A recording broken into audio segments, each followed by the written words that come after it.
ราะรถหนึ่งคันไม่ได้ถูกสร้างมาเพื่อคนทุกคนสวัสดีครับ KSL Riding Skill ครับผมเขมรัตน์ธรรมวาทวันนี้พาทุกท่านมาทำความรู้จักกับรถมอเตอร์ไซค์คันนี้ยี่ห้อ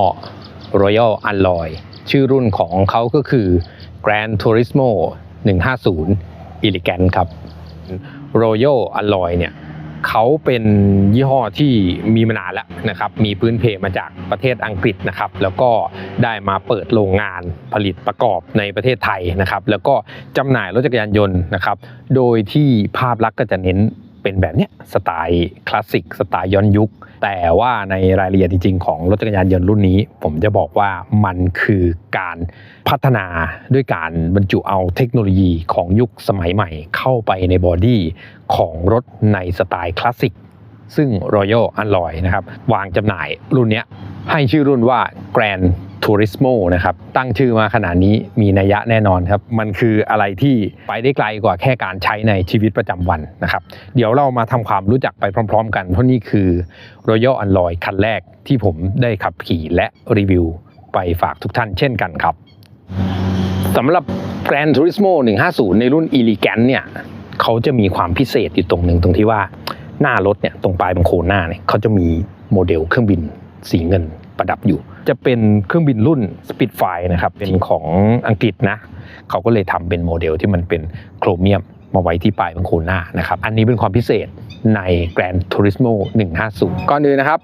เรามาดูที่กุญแจกันก่อนดีกว่านะครับกุญแจของ Royal Alloy Gran Turismo 150เนี่ยเขาใช้เป็นแบบสมาร์ทคีย์แล้วนะครับคือทางบริษัทแจ้งมาว่าก่อนหน้านี้จะใช้เป็นลักษณะกุญแจดั้งเดิมนะครับนี่เป็นรุ่นแรกๆที่ใช้สมาร์ทคีย์ลักษณะนี้นะครับซึ่งเราสามารถที่จะใช้เป็นรีโมทกดนะครับกดเรียกรถก็ได้นะครับกดเพื่อล็อกปลดล็อกได้เหมือนกันนะครับฉะนั้นเวลาที่จะขับขี่เนี่ยเราไม่จำเป็นจะต้องเสียบกุญแจเข้าที่รถนะครับเหมือนสมาร์ทคีย์ทั่วๆไปนะครับก็คือเราเอาพกใส่กระเป๋านะครับแล้วเราก็เข้าหารถนะครับเชื่อมสัญญาณด้วยการกดกุญแจนะครับที่เป็นตัวบิดหมุนด้วยนี้ครับกดกุญแจเข้าไป1ครั้งนะครับจะได้ยินเสียงสัญญาณแบบนี้นะครับบิดขวานะครับเพื่อเปิดระบบไฟนะครับหน้าปัดโชว์พร้อมทำงานจากนั้นบีบเบรกข้างไหนก็ได้กดปุ่มสตาร์ทเครื่องครับแค่นี้เองนะครับอันนี้วิธีการดับเครื่องยนต์มันมี2วิธีนะหนึ่งก็คือวิธีการบิดกลับที่สวิตช์กุญแจนะครับอีกวิธีหนึ่งก็คือกางขาตั้งข้างลงเดี๋ยวผมจะกางขาตั้งข้างลงปุ๊บเครื่องยนต์ดับแต่ไฟไม่ดับนะครับหน้าจอยังโชว์อยู่อันนี้เป็นข้อสังเกตให้ทุกท่านนิดนึงนะครับผมลองกางขาตั้งแล้วเดินจากรถไปสวิตช์ไม่ถูกตัดนะครับและใครก็ตามที่มาจับรถสามารถขี่ต่อไปได้ฉะนั้นอันนี้เป็นเรื่องที่ต้องระวังสำหรับทุกท่านที่เป็นเจ้าของรถรุ่นนี้อยู่ว่ากรณีดับเครื่องยนต์เน้นย้ำครับว่าให้ใช้วิธีการบิดกลับสวิตช์กุญแจเท่านั้นอันนี้ปลอดภัยที่สุดนะครับตรงนี้จะเป็นกุญแจแบบทันสมัยแล้วเวลากดเข้าไปปุ๊บเชื่อมสัญญาณปุ๊บมันจะมีไฟสีฟ้านะครับไฟสีฟ้านี่จะมีที่สวิตช์กุญแจแล้วก็ที่สวิตช์ที่แฮนเดิลทั้ง2ข้างด้วยนะครับกดนะปุ๊บมันก็จะเป็นการเปิดสวิตช์ออนใช่ไหมแล้วเวลาเราดับเครื่องยนต์เราก็บิดกลับมาที่ตรงกึ่งกลางนะครับแล้วบิดขวาเหมือนกันแต่ว่าเรากดนะครับกดเข้าไปบิดขวาปุ๊บนี่เราจะเห็นว่ามันจะมีฝาด้านซ้ายเนี่ยเปิดขึ้นมานะครับตรงนี้จะเป็นที่เติมน้ำมันนะครับซึ่งไม่ได้อยู่ใต้เบาะอันนี้ก็เป็นอีกประโยชน์หนึ่งของ Turismo รถทัวริงทุกคันควรให้ความสะดวกแบบนี้คือแยกจุดเติมน้ำมันออกจากเบาะซะมันจะได้ไม่ต้องปิดเปิดยกของขึ้นยกย้ายของลงนะครับอันนี้ก็จะเป็นเรื่องของการเติมน้ำมันพอเราเปิดฝาตรงนี้เสร็จปุ๊บเราบิดหมุนครับบิดซ้ายปุ๊บออกมานะครับก็จะมีฝาลอยๆแบบนี้นะครับที่ฝาเนี่ยเขาก็จะทำเป็นเบ้าเอาไว้รองรับไว้เก็บเห็นไหมไม่ต้องมายืนถือไม่ต้องมาวางไหนดีนู่นนี่นั่นนะครับแล้วก็อีกความละเอียดหนึ่งที่เขาทำให้มาก็คือตัวด้านล่างเนี่ยครับเขาทำเป็นถาดรองเป็นขอบยางรองน้ำมันกรณีที่สมมติเติมน้ำมันน้ำมันล้นนะครับเพราะอะไรเพราะว่าเห็นไหมตรงเนี้ยมันเป็นสีขาวซึ่งสวยมากคือมันเป็นชุดสีมันไม่ใช่เป็นพลาสติกด้านฉะนั้นเนี่ยถ้ามีน้ำมัน6หยดลงไปหรือสารเคมีอะไรมันทำให้ด่างโอ้โหเสียราคาเลยนะอันนี้ก็ทำแบบรู้ใจคนรักรถก็คือทำเป็นยางรองมาซะถ้าเกิดมีน้ำมันที่6มันก็จะไม่ราดลงบนชุดสีนะครับโอเคเติมน้ำมันเสร็จปุ๊บเราก็ปิดเข้าไปหมุนขวานะครับแล้วก็ปิดฝากลับคืนไปปุ๊บนี่เท่านั้นเองจบขั้นตอนครับ เปิดอีกอย่างหนึ่งนอกจากน้ำมันแล้วคือเขาเอาไว้เปิดเบาะได้ด้วยนะครับกดเชื่อมต่อนะครับแล้วอันนี้ไม่ต้องกดลงไปนะบิดซ้ายเลยปุ๊บนะครับก็จะเปิดเบาะได้นะครับอันนี้เป็นเปิดเบาะอีกฟังก์ชันหนึ่งนะครับคือการล็อกคอก็คือบิดแฮนด์มาทางซ้ายนะครับคันนี้กดแล้วก็กดกุญแจเข้าไปด้วยแล้วก็หมุนซ้ายมาประมาณ1/4ของรอบนะครับก็จะเป็นการล็อกคอนี่ถ้าเราต้องการปลดล็อกคอนะครับเราก็กดให้มีสัญญาณงี้ปุ๊บจากนั้นเราก็กดแล้วก็หมุนกลับมา1/4ไปทางขวาก็จะคลายล็อกคออันนี้เรียบร้อยเป็นเรื่องของกุญแจที่เป็นแบบสมาร์ทคีย์แล้วก็เราไม่จำเป็นจะต้องเอากุญแจไปเสียบนะครับเท่าที่เล่นกับกุญแจมามีอย่างหนึ่งที่ผมชอบอะไรรู้ป่ะเสียงครับเสียงเขาไม่โวยวายคือดังแบบดังนุ่มๆดังแบบผู้ดีดังพอได้ยินอ่ะมันไม่ได้ดังแบบเป็นสัญญาณการขโมยที่บอกว่าทุกคนต้องรู้เฮ้ยโวยวายไม่ใช่เครื่องยนต์ของ Royal Alloy Gran Turismo 150 Elegance เนี่ยเป็นเครื่องยนต์แบบ4จังหวะสูบเดียว Single Overhead Camshaft นะครับระบายความร้อนด้วยน้ำแต่ว่าทีเด็ดของเขาคือเขาเป็นเครื่องยนต์ที่ใช้ฝาสูบแบบ4วาล์วครับฉะนั้นเรื่องของขุมกำลังพละกำลังเนี่ยเขาก็จะมาแบบกระจับกระเฉงหน่อยนะครับจะเป็น150ซีซีที่ไม่ได้ยืดเยอะยืดยาดแล้วนะครับตอบสนองได้กระฉับกระเฉงนะเรื่องของการออกตัวเรื่องของหัวคันเร่งเนี่ยไม่ได้กระชากด้วยแรงบิดที่สูงหรือรุนแรงอะไรนะครับเป็นการออกรถแบบเนิบๆนะครับแต่ว่าการส่งกำลังของเขาเนี่ยส่งกำลังอย่างต่อเนื่องนะครับผ่านชุดขับที่เป็นชุดสายพานอยู่ด้านซ้ายของเครื่องยนต์นั่นเองนะครับไม่ได้ถึงกระดุดันนะครับแต่มีพลังการตอบสนองคันเร่งได้อย่างต่อเนื่องนะครับและตีนปลายของเขาที่ทำได้ความเร็วท้ายเนี่ยผมลองกดดูนะลองแช่ดูผมน้ำหนักเกือบ70โลเหมือนกันนะครับไปอยู่แถว116 กิโลเมตรต่อชั่วโมงนะครับส่วนเรื่องการระบายความร้อนของเครื่องยนต์นะครับเขาก็ถูกออกแบบให้ติดตั้งหม้อน้ำเพื่อการระบายความร้อนมาให้ด้วยซึ่งนั่นมันสอดคล้องกันอยู่แล้วกับเรื่องของชื่อที่เขาตั้ง Gran Turismo Tourist Touring เนี่ยมันคือการขับขี่ระยะไกลขับขี่ต่อเนื่องมันทำให้การออกแบบหลายๆส่วนของรถคันนี้มันเอื้อเพื่อการขับขี่แบบนั้นนะครับในส่วนของเครื่องยนต์นะครับเท่าที่เห็นนะก็จะมีอยู่ประมาณนี้นะครับว่าเป็น4จังหวะสูบเดียว Single Overhead Cam 4วาล์วระบายความร้อนด้วยน้ำนะครับและที่สำคัญคือเวลาที่ขี่ขึ้นเขาขึ้นเนินทางชันเนี่ยเราบิดเติมคันเร่งเนี่ยมันมีการตอบสนองของ power ที่มันเพิ่มขึ้นซึ่งนั่นเป็นการตอบสนองที่โดดเด่นของเครื่องยนต์แบบ4วาล์วนั่นเองครับต่อมานะครับมาพูดถึงเรื่องของการออกแบบตัวรถกันดีกว่านะคือขออนุญาตไม่เท้าความนี่คือรุ่นแรกเลยที่ผมรู้จักกับ Royal Alloy นะครับฉะนั้นจะขอพูดเฉพาะรุ่นนี้ไปเลยนะครับว่ามันมีการออกแบบที่สะดุดตานะเท่าที่ผมเห็นครั้งแรกเห็นตัวจริงๆเนี่ยโอ้โหคันใหญ่นะถามว่าใหญ่ไหมก็อยู่ในพิกัดที่ไม่ได้เรียกว่าเล็กเบานะครับน้ำหนักของเขา135กิโลกรัมเท่านั้นเองนะคันนี้แล้วก็มีมิติที่ค่อนข้างจะกว้างนะครับแล้วก็ออกแบบโดยส่วนใหญ่แล้วเนี่ยไม่ว่าจะเป็นการจัดวางให้แน่นบาร์เบาะที่วางเท้าอะไรเนี่ยสำหรับคนขับขี่เนี่ยออกแบบให้เวลาที่ขึ้นไปนั่งคล่อมหรือว่าขับขี่เนี่ยจะรู้สึกสบายมากในส่วนที่มองเห็นก่อนแล้วกันเนาะเรื่องของท่านั่งขับขี่ก็คือแฮนเดิลบาร์นะครับจะเป็นแฮนด์ทรงคลาสสิกนะครับอวบๆอ้วนๆหน่อยแล้วก็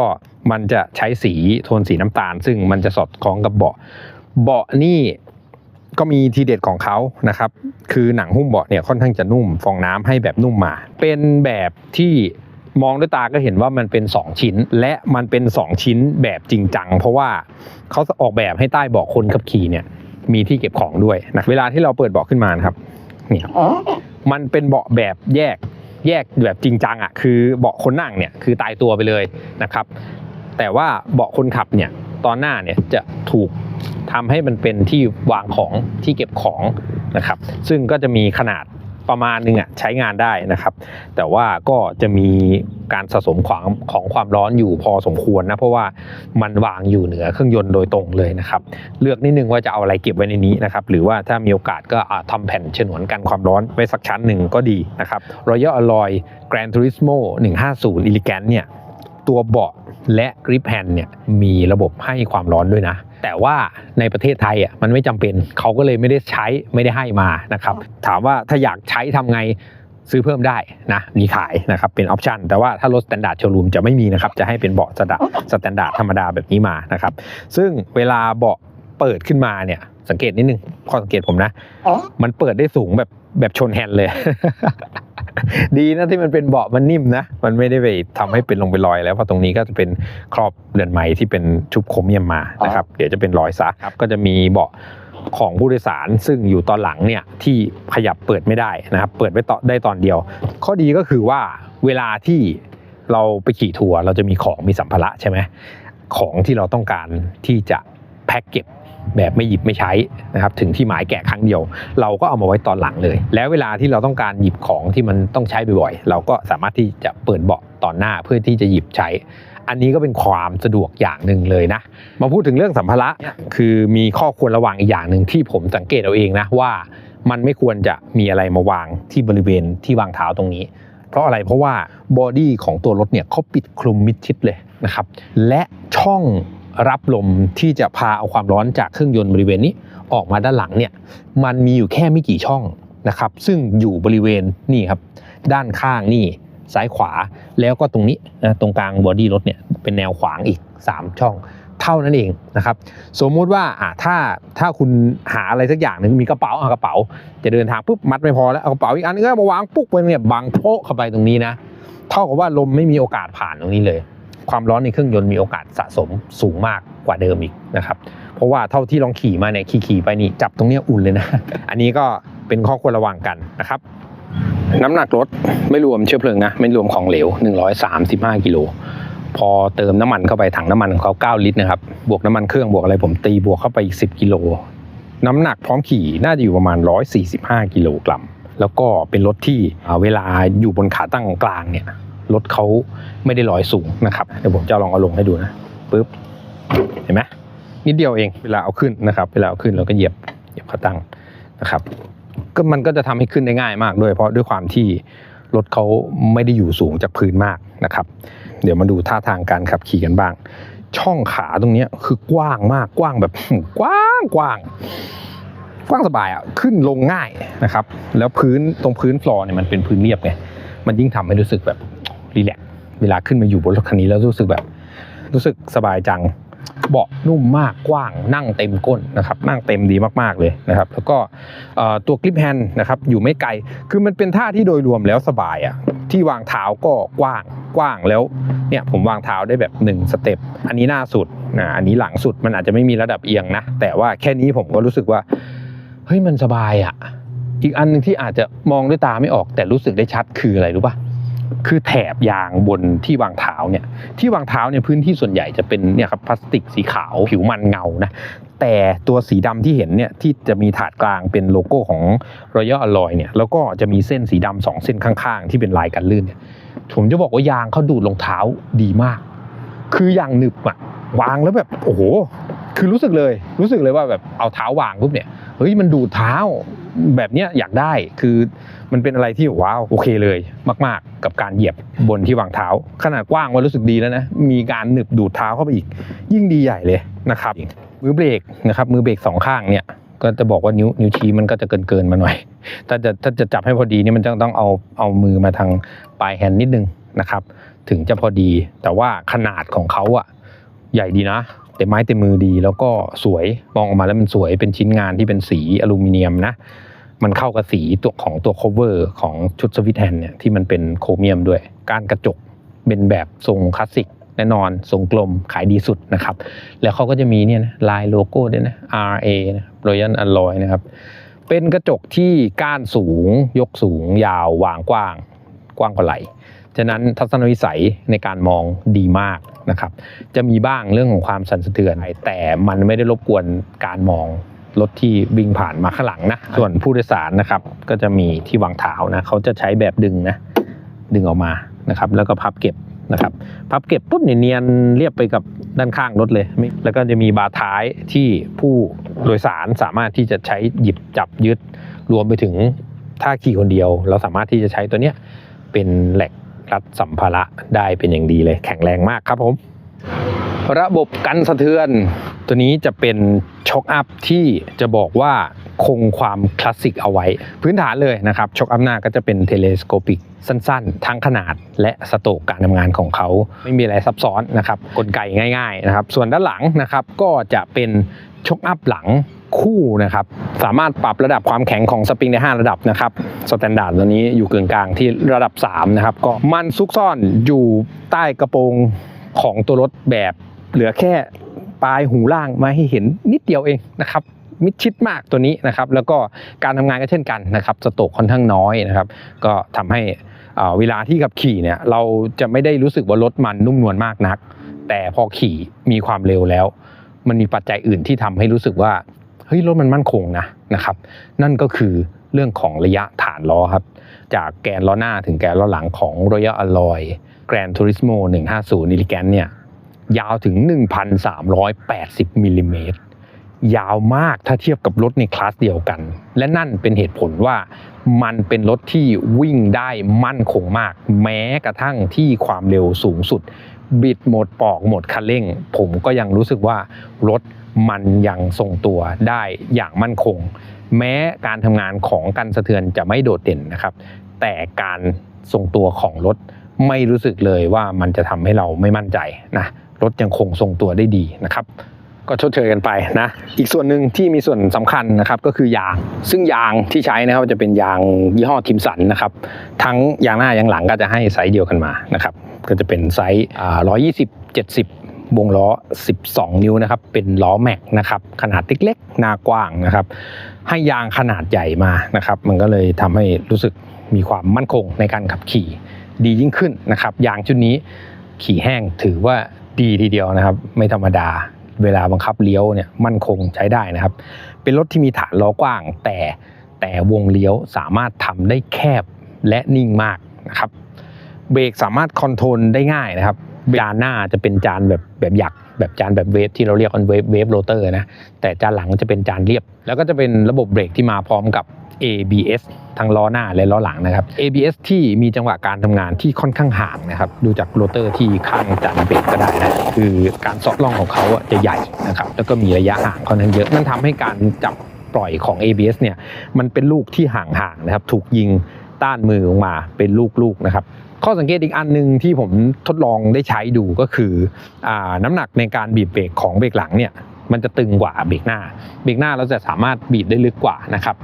และในกรณีที่เราใช้เบรกจนกระทั่ง ABS ทำงานหนักๆเนี่ยมือเบรกเนี่ยมันจะถูกทอนแรงดันจนกระทั่งบีบเข้ามาได้ใกล้กับปลอกเร่งเลยทีเดียวนะครับคือแทบจะชนกับแฮนด์เลยนะครับแต่ว่าพอเราปล่อยคลายออกแล้วก็มาจับอีกครั้งนึงแรงดันก็มาปกติถ้าเจออาการแบบนี้ไม่ถือว่าผิดปกตินะครับเรื่องของความมั่นใจในการขับขี่กับกันสะเทือนล้อยางและเบรกชุดนี้นะก็เบรกผมถือว่าโอเคมากๆนะไว้ใจได้แล้วก็เป็นเบรกที่ ABS ทำงานได้มีประสิทธิภาพนะครับความสูงเบาะตัวนี้นะครับจะมากน้อยขนาดไหนผมสูง166อันนี้อยู่ขาตั้งกลางนะยกลดลงดูปุ๊บผมก็ลดลงแล้วผมก็นั่งที่นั่งคนขับโคตรมั่นใจคือ2เท้าส้นลงพื้นได้ เป็นรถที่ดูเหมือนจะสูงนะท้องรถก็สูงนะแล้วก็ตัวเบาะก็กว้างนะตัวบอดี้ของรถตัวที่วางเท้าก็กว้างนะแต่ผมสามารถวางเท้าแบบส้นถึงพื้นได้อันนี้ฝากไว้พิจารณานะครับสำหรับท่านที่สูงไม่ถึง170นี่คือ1รุ่นที่ท่านสามารถที่จะวางส้นเท้าบนพื้นได้และขึ้นลงรถได้สะดวกมากๆถือว่าเป็นรถที่ให้ความคล่องตัวได้สูงจับจูงก็คล่องเรื่องของการบริโภคเชื้อเพลิงนะครับผมขับขี่เดินทางด้วยความเร็วสแตนบายที่100 บวกลบจากเต็มถังนะมันมากระพริบตรงนี้แล้วตอนที่ทริปเนี่ยขึ้นเลข200นะครับน้ำมันไม่คิดสำรองนะเต็มถังวิ่งได้200 กิโลเมตรนะครับเดี๋ยวมาดูว่าเติมกลับเข้าไปเต็มถังจะต้องเติมเข้าไปกี่ลิตรครับ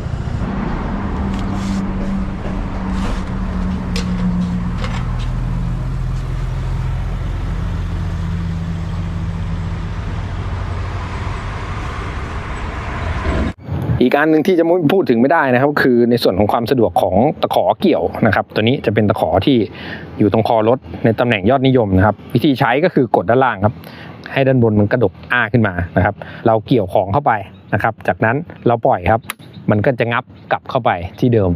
ใช้ง่ายดีนะครับสะดวกด้วยส่วนระบบไฟหน้าไฟท้ายเป็น LED ครับไฟท้ายสวยมากไฟหน้า2ชั้นเวลาเราบิดสวิตช์ปุ๊บจะมีไฟเป็นเม็ดๆขึ้นตรงกลางนะครับมีโลโก้ที่โคมที่ด้านในโคมด้วยแต่ว่าไฟหน้าเนี่ยเขาจะติดสว่างหลังจากที่เราสตาร์ทเครื่องไปแป๊บหนึ่งนะมันจะไม่ติดปุ๊บทันทีนะครับเดี๋ยวเรามาลองดูกันนะอันนี้เปิดสวิตช์นะครับปุ๊บหน้าจอกำลังสแตนบายอยู่เราสามารถที่จะบีบเบรกแล้วกดสตาร์ทได้เลยนี่ติดเครื่องแล้วนะครับแล้วไฟถึงจะติดสว่างตามมาทีหลังนะครับซึ่งสามารถที่จะมีให้ใช้ทั้งไฟสูงและไฟต่ำนะครับมีไฟเลี้ยวกระพริบขึ้นมาแล้วก็เปิดสวิตช์นี่ที่เห็นนี่คือ daytime นะ daytime running light ก็จะเรื่อๆหน่อยนึงเป็นไฟเม็ดๆเป็นแสงนะครับสตาร์ทครับแป๊บหนึ่งเครื่องมันจะติดก่อนแล้วรอพักหนึ่งไฟหน้าก็จะติดขึ้นมานี่คือลักษณะของไฟหน้าของ Royal Alloy GT 150นะครับจะเป็นรูปทรงตามลักษณะของไฟเลยเป็นแสงที่มีความเข้มเป็นแนวยาวนะครับและเราจะลองเปลี่ยนเป็นไฟสูงนะครับปึ๊บนี่ไฟสูงครับก็จะมีต่อขึ้นมาอีกนิดนึงนะครับอันเนี้ยเป็นระดับไฟที่ของรถที่ตั้งมาจากโรงงานนะถ้าผมใช้งานเองผมจะปรับให้มันยิงไกลกว่านี้อีกนิดนึงส่วนไฟเลี้ยวนะครับก็จะเป็นไฟเลี้ยวที่เป็นตัวโคมเนี่ยจะเป็นสีขาวนะแต่ว่าพอเปิดมาเป็นไฟเหลืองนะครับจบในเรื่องของแมคานิกกลไกพื้นฐานของตัวรถไปแล้วนะครับอันนี้มาดูทีเด็ดของ Royal Alloy นะครับซึ่งเขาบอกว่า Gran Turismo 150เป็นอะไรที่โมเดิร์นสำหรับเขาคือก่อนหน้านี้เขาจะทำสไตล์คลาสสิกมาตลอดกุญแจเสียบนู่นนี่นั่นเป็นอะไรเป็นดูแมนนวลไปหมดแต่ว่าใน Gran Turismo 150เนี่ยจะเป็นรุ่นที่ได้รับการบรรจุเทคโนโลยีใหม่เข้ามาเยอะมากนะครับมีอะไรบ้างเท่าที่ผมได้บรรยายกับระบบพื้นฐานของรถไปแล้วนะครับจะมีก็คือเรื่องของระบบเบรกนะครับมีการนำ ABS มาใช้นะครับนอกนั้นก็จะมีเพิ่มเข้ามาอีกครับคือระบบ traction control system นะครับซึ่งเป็นระบบความปลอดภัยสำหรับการยึดเกาะนะครับระบบ traction control system ใน Gran Turismo 150เนี่ยจะทำงานทันทีตั้งแต่สตาร์ทเครื่องยนต์นะครับจำง่ายๆว่าถ้ามันไม่มีตัว TCS โชว์ขึ้นมาแสดงว่านั่นระบบกำลังทำงานอยู่นะครับแต่ถ้าเมื่อไหร่ที่เราต้องการปิดระบบนะครับมันก็จะมีปุ่มด้านซ้ายมือให้เรากดปิดนะครับ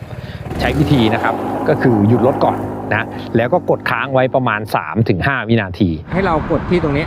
ให้กดสวิตช์เนี้ย1 2 3มาแล้วเห็นไหมครับเนี่ย TCS โชว์เนี่ยแสดงว่าเราได้ปิดระบบเรียบร้อยนะครับแล้วถ้าเกิดจะให้เขาทำงานนะเราก็ปิดได้ที่ปุ่มเดิมเลยนะครับก็คือกดค้างไว้เหมือนเดิมนะครับ1 2 3หายไปแล้วเพราะว่ามันเป็นเรื่องของระบบเพื่อความปลอดภัยนะครับฉะนั้นทุกครั้งเวลาที่สตาร์ทรถเนี่ยมันควรจะทำงานเลยนะแต่ถ้าเราต้องการยกเลิกในบางสถานการณ์เนี่ยเราก็สามารถที่จะกดปิดได้นะครับสังเกตไหมเวลาผมสตาร์ทเครื่องยนต์เนี่ยเสียงมันเงียบนะเดี๋ยวลองสตาร์ทให้ดูทีหนึ่งนะครับบิดสวิตช์กุญแจนะครับแล้วก็กดปุ่มสตาร์ทเห็นไหมครับไม่มีเสียงชึกชักนะมันจะเป็นเสียงเครื่องยนต์ติดขึ้นมาเลยซึ่งนั่นมันฟ้องว่านี่คือ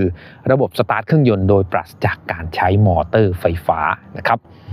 ความทันสมัยในเครื่องยนต์อีกอย่างหนึ่งก็คือระบบออโต้สต็อปแอนด์สตาร์ทครับไอสัญลักษณ์วงกลมสีเขียวมีลูกศรที่มีตัว A นั่นเองนะครับให้เราเลือกเปิดหรือปิดนะครับด้วยการกดปุ่มซึ่งฟังก์ชันนี้มันก็จะใช้ง่ายคุณจะใช้คันเร่งอยู่หรือว่าคุณจะปิดคันเร่งคุณก็กดได้รถจะจอดหรือรถจะวิ่งคุณก็กดได้สั่งมันได้นะครับทุกเวลาเลยออโต้สต็อปแอนด์สตาร์ทนะครับก็คือใช้ปุ่มนี้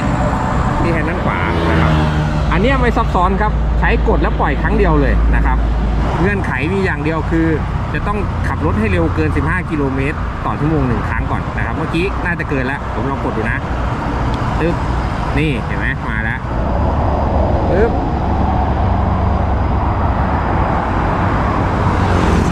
นี่เครื่องยนต์ดับแล้วครับเครื่องยนต์ดับแล้วรอบเครื่องไม่ขึ้นแล้วนะแล้วตัว A ก็กระพริบแล้วด้วยนะครับอันนี้เขาจะทำงานช้าเร็วแค่ไหนเดี๋ยวลองมาดูกันนะครับผมจะบิดข้อมือขวาเพื่อบิดคันเร่งให้เครื่องยนต์สตาร์ทนะครับเริ่มครับติดปุ๊บไปปั๊บเลยเหมือนกันนะไวนะไวนะระบบเนี้ยที่มันสะดวกอย่างหนึ่งคือมันจะจำคำสั่งสุดท้ายก่อนที่เราจะปิดสวิตช์จะไม่ต้องมาวุ่นวายเปิดปิดกันทุกครั้งอันนี้สะดวกมากช่วยให้ประหยัดน้ำมันประหยัดทรัพยากรโลกได้เยอะเลยครับความสะดวกสบาย ที่เป็นสมัยนิยมอย่างหนึ่งก็คือเรื่องของจุดชาร์จนะครับมีจุดชาร์จที่ข้างๆสวิตช์กุญแจเป็นจุดเดียวแต่ให้มา2ซ็อกเก็ตนะครับสามารถใช้ได้ทั้ง USB แบบ Type A แล้วก็ USB Type C ที่กำลังเป็นที่นิยมตอนนี้นะครับมีฝาปิดเป็นยางกันน้ำกันชื้นเอาไว้เรียบร้อยนะครับมีสแตนด์บายเรื่องของ power outlet ไว้สำหรับอุปกรณ์เสริมเรียบร้อยครับอีกเทคโนโลยีหนึ่งที่ผมได้ลองดูแล้วเฮ้ยมันเจ๋งว่ะคือเรื่องของหน้าจอครับ Gran Turismo 150เนี่ยหน้าจอเขาเป็นจอสีสามารถที่จะเชื่อมต่อกับแอปพลิเคชันที่ชื่อว่า iLink นะครับคืออยู่นอกสถานที่ด้วยนะไม่ได้ใช้ Wi-Fi ด้วยนะก็โหลดแอปมาเสร็จปุ๊บแล้วก็ลองกด Connect กับหน้าจอตัวรถสามารถใช้ได้สะดวกรวดเร็ว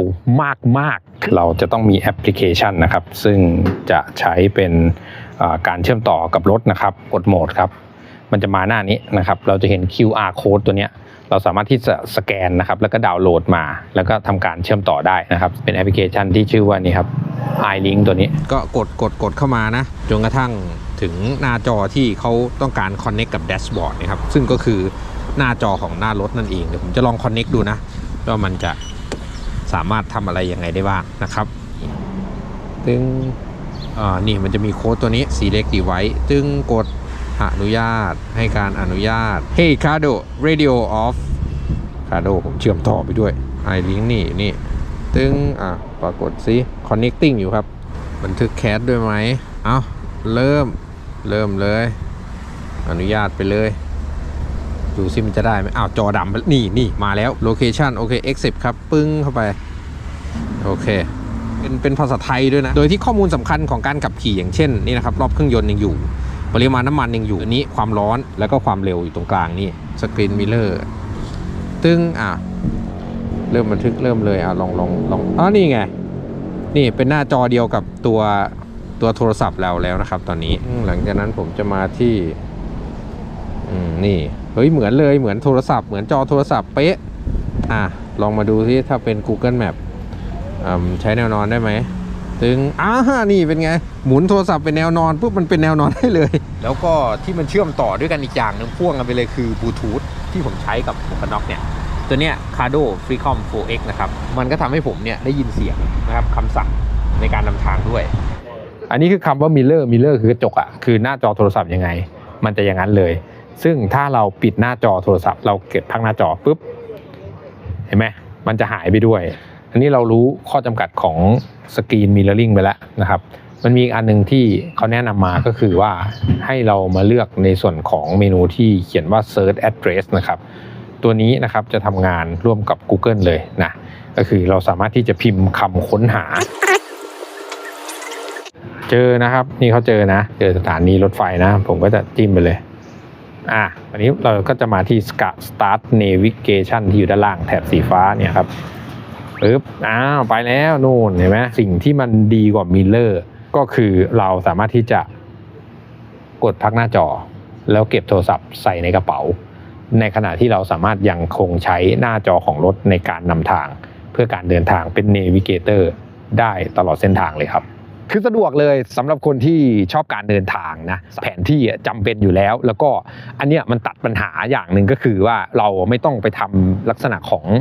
ขายึดจับโทรศัพท์มือถือแล้วก็ไม่ต้องเอาโทรศัพท์มาเสี่ยงกับฝนกับน้ำกับแดดส่วนรายละเอียดต่างๆในการแสดงผลของหน้าจอมีอะไรบ้างเดี๋ยวมาดูกันครับปึ๊บกดเปิดสวิตช์ปั๊บขึ้นมานะครับหน้าจอจะรันแบบนี้นี่ตรงนี้เขาเช็คเฉยๆนะตอนแรกผมก็หลอนกันนะไฟสูงเตือนมาก่อนแต่เขาเช็คไฟเฉยจริงๆสตาร์ทเครื่องมันก็เริ่มด้วยไฟต่ำนั่นแหละไฟเตือนเครื่องยนต์นะครับซึ่งจะดับลงไปหลังจากที่สตาร์ทเครื่องยนต์นะครับเริ่มจากข้างบนเนาะนี่นาฬิกาตอนแรกผมรับรถมามันไม่ตรงนะแต่พอผมเชื่อมต่อแอปพลิเคชันนาฬิกาก็จะปรับตรงอันนี้จะเป็นเบาะอุ่นจะเป็นฟังก์ชันที่มีกับรถที่ขายในโซนที่มีอากาศหนาวบ้านเราเนี่ยไม่ได้ใช้นะระบบ ABS มีทั้งล้อหน้าและล้อหลังนะครับ TCS Traction Control System นะครับต่อมาอันนี้ชอบมากอุณหภูมิอากาศที่เห็นตัวหนังสือเล็กๆเป็นชื่อของอุปกรณ์ในการเชื่อมต่อเวลาที่เราเข้าไปใช้แอปพลิเคชันตัวใหญ่สุดเลยนี่คือความเร็วนะครับกิโลเมตรต่อชั่วโมงนะครับซึ่งสามารถที่จะเลือกเปลี่ยนเป็นไมล์ต่อชั่วโมงได้ด้วยนะครับตัวนี้เป็นสเกลวัดรอบครับที่มันล้ำอีกอย่างหนึ่งคือ FR 31.8 PSI แล้วก็ RR 35.0 PSI นี่คือตัววัดลมยางนะครับคือเราเห็นฟังก์ชันนี้ในรถระดับ Adventure หรือระดับ Big Bike ที่แบบว่าราคาสูงสเปคเทพๆแต่ว่าใน Royal Alloy Gran Turismo 150เนี่ยมีฟังก์ชันของการแจ้งแรงดันลมยางเอาไว้ให้ด้วยนะครับและเมื่อไหร่ก็ตามที่แรงดันลมยางผิดปกติตัวเลขนี้จะเปลี่ยนเป็นสีแดงนะครับตรงนี้เป็นสเกลของน้ำมันเชื้อเพลิงครับถัดมาก็จะเป็นสเกลความร้อนนะครับก็สแตนดาร์ดที่ผมวิ่งอยู่ก็จะอยู่ประมาณระดับ4อากาศเย็นหน่อยก็อยู่ระดับ3นะครับด้านบนนะครับจะเป็นทริปมิเตอร์ด้านล่างก็จะเป็นODO คือระยะทางรวมไม่เลขสวยซะด้วยขี่มาถึงตอนนี้400กิโลเมตรแล้วนะครับวิธีการเปลี่ยนนะครับเปลี่ยนหน่วยจากกิโลเมตรต่อชั่วโมงนะดูตรงนี้ด้วยนะมันก็จะเปลี่ยนเป็นไมล์ด้วยนะให้กดปุ่มเซลล์นะครับเห็นไหมครับจากกิโลเมตรเมื่อกี้ก็เปลี่ยนเป็นไมล์หน้าจอเนี่ยสามารถที่จะปรับเป็นพื้นดำในเวลากลางคืนพื้นขาวในเวลากลางวันอันนี้เปิดอัตโนมัติไว้นะครับพอถึงเวลาเดี๋ยวเขาเปลี่ยนของเขาเองสะดวกมากเบื้องต้นเลยเขาเป็นรถที่มีสไตล์มีการดีไซน์ที่โดดเด่นสะดุดตาสวยเท่นะครับในขณะที่วัสดุและเทคโนโลยีที่ใส่มาเป็นโมเดิร์นแล้วไม่ว่าจะเป็นเทคโนโลยีของเครื่องยนต์เทคโนโลยีของระบบเบรกและการยึดเกาะและเทคโนโลยีในเรื่องของการแสดงผลที่หน้าจอก็บรรจุเอาอะไรที่ทันสมัยเข้ามาให้เราได้ใช้กันจนหมดแล้วนะครับเรียกว่าเป็นการอัปเกรดซอฟต์แวร์และเทคโนโลยีเข้าไปในบอดี้ที่ดูคลาสสิกได้อย่างลงตัวนะครับซึ่งใครที่สนใจก็ขอแจ้งราคาให้ทราบเอาไว้ว่าจำหน่ายอยู่ที่เฉพาะรุ่นนี้นะ 89,900 บาทนะครับซึ่งใน Gran Turismo เนี่ยเขาจะมีรุ่นย่อยที่มันจะเป็นสีแตกต่างกันออกไปนะครับมันก็จะมีราคาที่แตกต่างกันไปแล้วแต่เลือกมันมีตั้งแต่สีแบบสีสันเลยนะแบบวัยรุ่นจ๋าๆอะไรก็มีนะครับเข้าไปเสิร์ชหาก็ได้นะครับ Royal Alloy นะครับมีรายละเอียดของรถแต่ละรุ่นแล้วก็ราคาจำหน่ายรวมถึงตัวแทนจำหน่ายให้ท่านได้เข้าไปชมตัวจริงที่โชว์รูมได้ทั่วประเทศครับและทั้งหมดนี้นะครับคือความรู้สึกหลังการทดลองขับขี่รถจักรยานยนต์ยี่ห้อ Royal Alloy รุ่น Gran Turismo 150 Elegant ครับมีความเห็นด้วยเห็นต่างอย่างไรก็คอมเมนต์กันมาได้ใต้วิดีโอนี้นะครับแล้วก็ที่สำคัญอย่าลืมกดไลค์ Subscribe สั่นกระดิ่งแจ้งเตือนแชร์ไปให้เพื่อนๆได้ดูจะเป็นพระคุณอย่างสูงครับหวังว่าจะได้รับการสนับสนุนจากทุกท่านและทุกผลิตภัณฑ์ที่ต้องการร่วมงานกับเราแล้วพบกันใหม่ในวิดีโอหน้าจากเรา KSL Riding Skill วันนี้ลากันไปเพียงเท่านี้ขอบคุณและสวัสดีครับ